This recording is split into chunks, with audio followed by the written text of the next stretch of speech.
mbokk yi nuyu naa leen seen xarit seen mbokk seen surga bokk coalition Diomaye président mooy wax ak yéen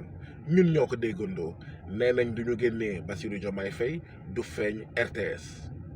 comme ñun ñuy jaay doole ñun ñooy campagnal Bassirou Diomaye Diakhar Faye mbokk yi Bassirou Diomaye Diakhar Faye daf ma woolu woon ci kaso Cap Manuel mu ne ma Marius Sagna dénk naa la ñaar benn bi dama bëgg nga seetantal benn société boo xam ne mu ngi liggéey ci wurus fële ca Kédougou dafa waroon fay 150 milliards de francs CFA ci lempo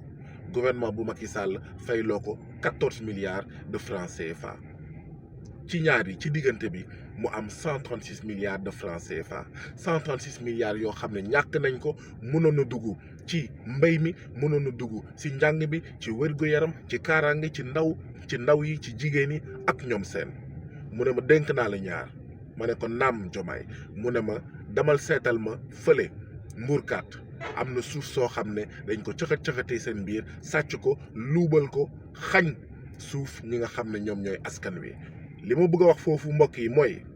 koo xam ne ñu ngi ko noot dugal ko ca kaso koo xam ne ñu ngi ko jaay doole dugal ko ca kaso ci ay sos ci ay tappale